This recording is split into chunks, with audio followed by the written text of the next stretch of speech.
മലയാളത്തിലെ ഏറ്റവും വലിയ ബിഗ് ബഡ്ജറ്റ് ചിത്രവുമായിട്ട് നാളെ തിയേറ്ററുകളെ പൂരപ്പറമ്പാക്കാനെത്തുകയാണ്. എമ്പുരാൻ എന്ന ബമ്പർ ഹിറ്റ്, സൂപ്പർ ഹിറ്റ് ആകാൻ പോകുന്ന ചിത്രവുമായി എത്തുകയാണ് അദ്ദേഹം.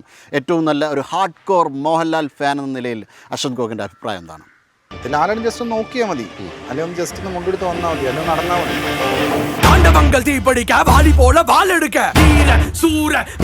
ഞങ്ങൾ ഇറങ്ങുകയും പൊട്ടുന്ന പുള്ളി എന്ത് ചെയ്യാനാ? അത് റൈറ്റേഴ്സും കൊള്ളൂല, ഇടുന്ന ആൾക്കാരും കൊള്ളൂല. പിന്നെ പുള്ളിയുടെ ഒരു മൈൻഡ് സെറ്റ് വെച്ച് പുള്ളി എല്ലാത്തിനും കാര്യം അഭിനയിക്കുന്നു, അത്രേ ഉള്ളൂ. താങ്കൾ പറയുന്നത് അവരുടെ സെൽഫ് കോൺഫിഡൻസിൻ്റെ ഒരു അഭാവമാണ്. ബോംബിങ് തിയേറ്ററിൽ ഇവർ ബോംബിടാം എല്ലാ ആഴ്ചയും 5-6 പടങ്ങൾ. മാതൃഭൂമിയൊക്കെ എനിക്കിതിരെ കുറേ എഴുതുകയും ചാനൽ ചർച്ച സംഘടിപ്പിക്കുകയും ചെയ്താൽ അവർക്ക് ഫണ്ടിങ് ഉണ്ട്.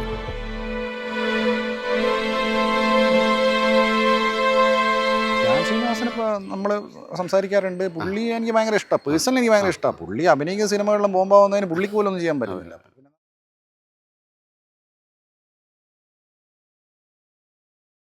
Welcome to Infine plus.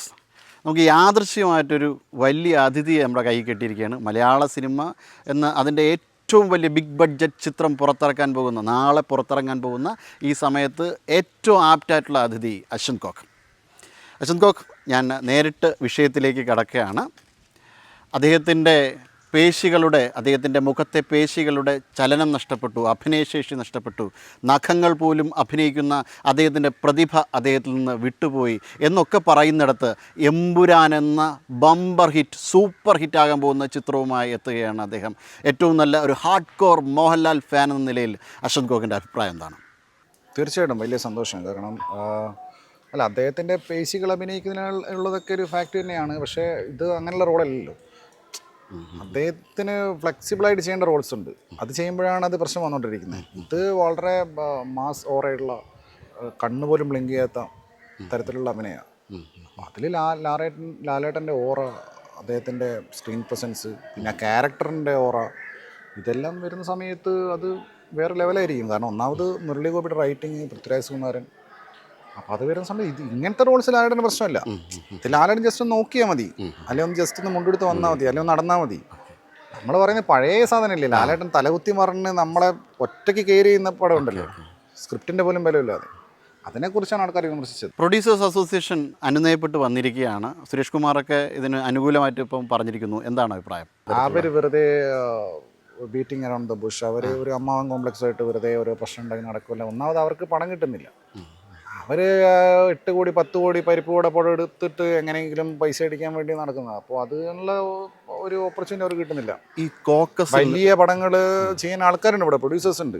അവർക്കത് അതുകൊണ്ട് ഉണ്ടാകുന്ന ഇറിറ്റേഷൻ. അത് പിന്നെ വെറുതെ കുറേ സിനിമകളെ കുറിച്ച് വിജയിച്ചില്ല എന്ന് പറഞ്ഞ് പത്രസമ്മേളനം എടുത്തു. അപ്പോൾ ഈ അടുത്ത് കുഞ്ചാക്ക ബോബൻ്റെ ഓഫീസർ ഓൺ ഡ്യൂട്ടി ഒക്കെ പൊട്ടിയ പടം ഇവർ പറയുന്നത്. അത് എന്തോരം പേര് ആൾ കയറി കണ്ട് കളക്ട് ചെയ്ത സിനിമയാണ്. അത് OTT തന്നെ നല്ല പൈസക്ക് വിറ്റ പടമാണ്. മലയാള സിനിമ ഒരു കോക്കസിൻ്റെ കൈകളിൽ നിന്ന് ഒരു ഇൻക്ലൂസീവ് എൻവയോൺമെൻറ്റിലേക്ക് സിനിമ മാറുന്നതിൻ്റെ ചുരുക്കാണോ ഈ പ്രൊഡ്യൂസേഴ്സ് അസോസിയേഷൻ തീർക്കുന്നത്? അതെ അതെ അതെ അതെ അതായത് ഇവർ കുറച്ച് ട്രിവാൻഡ്രം ഉള്ള കുറച്ച് നായർ ലോബി, പിന്നെ അതുപോലെ തന്നെ കുറച്ച് അമ്മ കോംപ്ലക്സുള്ള ആൾക്കാർ, അതുപോലെ തന്നെ ഇവരെ കോക്കസ്, ഇവർ പറഞ്ഞ കേൾക്കുന്ന ആൾക്കാർ, അപ്പോൾ അതൊക്കെ മാറി പുതിയ ചെറുപ്പക്കാരുടെ പ്രൊഡ്യൂസേഴ്സ് വന്ന് ഇപ്പോൾ മാർക്കോ ചെയ്ത ഷെരീഫ് മുഹമ്മദ്, പിന്നെ ലിസിൻ സ്റ്റീഫനെ പോലെ ആൾക്കാർ. ലിസിൻ സ്റ്റീഫനൊക്കെ ഇവരെ കൂടെ നിൽക്കുന്നുണ്ട്. പക്ഷേ അങ്ങനെയല്ല. പിന്നെ ഇവർ പ്രധാന പ്രശ്നം നടന്മാർ തന്നെ സിനിമ പ്രൊഡ്യൂസ് ചെയ്യുന്നുണ്ട്. അത് പിന്നെ ഇവർക്ക് എന്താ, അതിന് ഇതൊക്കെ നാട്ടിൽ നിയമപരമായി എല്ലാവർക്കും ചെയ്യാൻ പറ്റുന്നതല്ല. ഇവരാരിതൊക്കെ വിലക്കാൻ എന്നുള്ളതാണ് ചോദിക്കുന്നത്. അതേപോലെ ഫ്രീ സ്പീച്ചിന് വേണ്ടി നിലകൊള്ളേണ്ട മാധ്യമങ്ങൾ ഇപ്പോൾ താങ്കളോട് ഉൾപ്പെടെ ചെയ്യുന്ന ഒരു കാര്യം, റിവ്യൂസിൻ്റെ അടുത്ത് ഉൾപ്പെടെ കാണിക്കുന്ന ഒരു കാര്യം ശരിയാണെന്ന് തോന്നുന്നുണ്ടോ? അതിനെക്കുറിച്ച് എന്താണ് അഭിപ്രായം? അല്ല, മീഡിയ പറഞ്ഞാൽ കോർപ്പറേറ്റ് അല്ലേ ഇപ്പോൾ. അപ്പം മീഡിയ എന്ന് പറഞ്ഞു കഴിഞ്ഞാൽ വലിയ കോർപ്പറേറ്റ് കമ്പനീസ് എല്ലാ മീഡിയ റൺ ചെയ്യുന്നത്. പിന്നെ ഓൾറെഡി മാതൃഭൂമി മനോരമയ്ക്ക് അങ്ങനെയാണ്. അപ്പോൾ മാതൃഭൂമിയൊക്കെ എനിക്കെതിരെ കുറേ എഴുതുകയും ചാനൽ ചർച്ച സംഘടിപ്പിക്കുകയും ചെയ്താൽ അവർക്ക് ഫണ്ടിങ് ഉണ്ട്. അവരെ ഇവർ ഫണ്ട് ചെയ്തിട്ട് അവരെ യൂസ് ചെയ്യുന്നതാണ്. അവർക്ക് പൈസ ആവശ്യം. ഈ അടുത്ത് തന്നെ ആഷ്മി പറഞ്ഞില്ലേ ഒരു ഇൻ്റർവ്യൂവിൽ, end of the day revenue പൈസ ഇതാണ്. അപ്പോൾ അവർക്ക് ന്യൂസ് വാല്യൂ, എത്തിക്സ്, പരിപാടി, മറ്റേ ഫ്രീഡം ഓഫ് സ്പീച്ച്, മറ്റേ അങ്ങനത്തെ ഒന്നുമില്ല. അവർക്ക് അവരുടെ പരിപാടി നടത്താം. അത് തന്നെ. ക്രിറ്റിസിസം കാരണം ഏതെങ്കിലും ഒരു കലാരൂപം എപ്പോഴെങ്കിലും നശിച്ചു പോയതായി തോന്നുന്നുണ്ടോ? ക്രിറ്റിസിസം ഉള്ളതുകൊണ്ട് കലാരൂപങ്ങൾ നന്നാവുകയുള്ളൂ. അത് നമ്മുടെ നാട്ടിൽ ഏത് നാട്ടിലേക്ക് കഴിഞ്ഞാൽ അത് വേണ്ടെന്ന് പറയുന്നത് പേടിച്ചിട്ടാണ്. പരിപ്പോടെ സിനിമ ഇറക്കുന്ന ആൾക്കാർ പേടിച്ചിട്ട് പറയുക. കാരണം ഇവർക്ക് എങ്ങനെയും തട്ടിക്കൂട്ടി സിനിമ ഇറക്കി കുറച്ച് കാശടിക്കണം. അത് നടക്കണില്ല. അതിൻ്റെ ചുരുക്കം. താങ്കൾ പറയുന്നത് അവരുടെ സെൽഫ് കോൺഫിഡൻസിൻ്റെ ഒരു അഭാവമുണ്ട്, അവരുടെ കൺസ്ട്രക്ഷനിലുള്ള ഒരു സെൽഫ് കോൺഫിഡൻസിൻ്റെ അഭാവമാണ് അവർക്കുള്ളതെന്നാണോ? സെൽഫ് കോൺഫിഡൻസ് ആൾക്കാർ ഇതൊന്നും ശ്രദ്ധിക്കുന്നില്ലല്ലോ. ഇപ്പോൾ പൃഥ്വിരാജ് ഇതിനെക്കുറിച്ച് സംസാരിക്കുന്നുണ്ടോ, റിവ്യൂവിനെ കുറിച്ച്? അത് അതുപോലെ പടം എടുത്ത് വെച്ചിരിക്കും. മറ്റൊരു പ്രധാനപ്പെട്ട ആരോപണം എന്ന് പറയുന്നത് താങ്കൾക്ക് തന്നെ അറിയാം, ഈ റിവ്യൂ ബോംബിംഗ് താങ്കൾ ഉൾപ്പെടെയുള്ള റിവ്യൂവേഴ്സ് നടത്തുന്നുണ്ട് എന്നാണ്. ബോംബിങ് തിയേറ്ററിൽ ഇവർ ബോംബിടുക എല്ലാ ആഴ്ചയും 5-6 പടങ്ങൾ. റിവ്യൂ എന്ത് ബോംബിടാൻ? റിവ്യൂ ഉള്ളതുപോലെ പറയും, നമ്മളെല്ലാവരും ഉള്ള പോലെ തന്നെ പറയുന്നത്. അല്ല അതിൽ വേറെ പൈസ വാങ്ങിച്ചിട്ടുള്ള പരിപാടിയോ അല്ലെങ്കിൽ സ്ഥാപിത താല്പര്യമൊന്നുമില്ല. എനിക്കറിയാൻ ആർക്കും അറിയില്ല. ഒരു താങ്കളെക്കുറിച്ചുള്ളൊരു ആരോപണമാണ് എടുത്തത്. കമൻറ്റ് ബോക്സ് ശ്രദ്ധിച്ചാൽ അറിയാം, ധ്യാനിനെ കുറിച്ചാണ്. ധ്യാനിൻ്റെ സിനിമകൾ പൊതുവേ റിവ്യൂ ചെയ്യുന്നില്ല എന്നൊക്കെയുള്ളൊരു ആരോപണമുണ്ട്. അപ്പോൾ അതിനെക്കുറിച്ച് എന്താണ് ഒരു പ്രതികരണം? ധ്യാൻ ശ്രീനിവാസൻ ഇപ്പോൾ നമ്മൾ സംസാരിക്കാറുണ്ട്. പുള്ളി എനിക്ക് ഭയങ്കര ഇഷ്ടമാണ്, പേഴ്സണലി എനിക്ക് ഭയങ്കര ഇഷ്ടമാണ്. പുള്ളി അഭിനയിക്കുന്ന സിനിമകളിലും ബോംബാവുന്നതിന് പുള്ളിക്ക് പോലും ഒന്നും ചെയ്യാൻ പറ്റുന്നില്ല, പിന്നെ നമുക്കൊന്നും ചെയ്യാൻ പറ്റില്ല. പുള്ളി പേഴ്സണലി ഭയങ്കര അടിപൊളിയാണ്. ഞാൻ നേരിട്ട് സംസാരിച്ചില്ല, ഞങ്ങളൊരു ഇൻ്റർവ്യൂ ഇരുന്നിട്ടില്ല, ഞങ്ങൾ വാട്സപ്പിൽ ചാറ്റ് ചെയ്യാറുണ്ട്. പക്ഷേ പുള്ളി ഭയങ്കര അടിപൊളിയാണ്, പക്ഷെ അതുകൊണ്ട് കാര്യമില്ല. ഒരു ട്രൂ ഡെമോക്രാറ്റാണ് ധ്യാൻ. പിന്നെ ട്രൂ ഡെമോക്രാറ്റാണ്, ഭയങ്കര ടോളറൻസ് ഉള്ള ആളാണ്, ഭയങ്കര സപ്പോർട്ടീവാണ്. പിന്നെ ശത്രു വെക്കുന്ന ആളല്ല.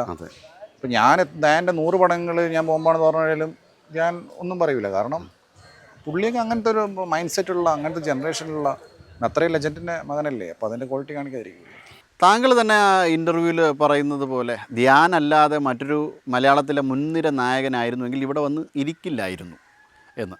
തീർച്ചയായിട്ടും. കാരണം ധ്യാൻ അങ്ങനത്തെ ഒരു അങ്ങനെയൊന്നുമില്ല. പുള്ളി ട്രൂ ടു ഹിസ് ഹാർട്ട്. പുള്ളി അങ്ങനെ സംസാരിക്കുകയും പ്രവർത്തിക്കുകയും ചെയ്യുന്ന ആളാണ്. പിന്നെ പടങ്ങൾ ഇറങ്ങുകയും പൊട്ടുന്ന പുള്ളി എന്ത് ചെയ്യാനാണ്? അത് റൈറ്റേഴ്സും കൊള്ളൂല, ഇടുന്ന ആൾക്കാരും കൊള്ളൂല. പിന്നെ പുള്ളിയുടെ ഒരു മൈൻഡ് സെറ്റ് വെച്ച് പുള്ളി എല്ലാത്തിനും കാര്യം അഭിനയിക്കുന്നു, അത്രേ ഉള്ളൂ. മോഹൻലാലിൻ്റെ പേശി ചലനങ്ങൾ ഒന്നും വീണ്ടും പുനരാവർത്തിക്കപ്പെടില്ല. സയൻറ്റിഫിക്കായിട്ട് നമുക്ക് പറയാൻ കഴിയില്ല. ഇത് റൂമറാണ്, എനിക്കും അറിയില്ല. കോട്ടക്സ് അടിച്ചെന്ന് പറയുന്ന ഒടിയൻ്റെ സമയത്ത് ഒരു 5-6 വർഷം കൊണ്ട് ശരിയാവുമെന്ന് പറയുന്നത്. അപ്പോൾ ഏകദേശം സമയമില്ലേ? ഓക്കെ, ഓഡിയൻ കഴിഞ്ഞിട്ട് ഇത്രയും വർഷമായില്ലേ? ഓക്കെ. മലയാളത്തിൻ്റെ സൂപ്പർ സ്റ്റാർ, ഇന്ത്യൻ സിനിമയുടെ സൂപ്പർ സ്റ്റാർ, മലയാളത്തിലെ ഏറ്റവും വലിയ ബിഗ് ബഡ്ജറ്റ് ചിത്രവുമായിട്ട് നാളെ തിയേറ്ററുകളെ പൂരപ്പറമ്പാക്കാനെത്തുകയാണ്. അല്ലു അർജുൻ്റെ പുഷ്പയും ഷാറുഖ് ഖാൻ്റെ ജവാനയും എന്നുവേണ്ട പ്രഭാസിൻ്റെ കൽക്കിയും ഒക്കെ ഞെട്ടിച്ചുകൊണ്ട്, അവയൊക്കെ തകർത്തെറിഞ്ഞുകൊണ്ട്, അവരുടെയൊക്കെ പ്രീ റിലീസ് റെക്കോർഡുകൾ പഴങ്കഥയാക്കിക്കൊണ്ട് 50 കോടിയിലേറെ കളക്ട് ചെയ്തുകൊണ്ടാണ് നാളെ തിയേറ്ററുകളിൽ എത്തുന്നത്. അപ്പോൾ നമുക്ക് നാളെ തിയേറ്ററിൽ കാണാം.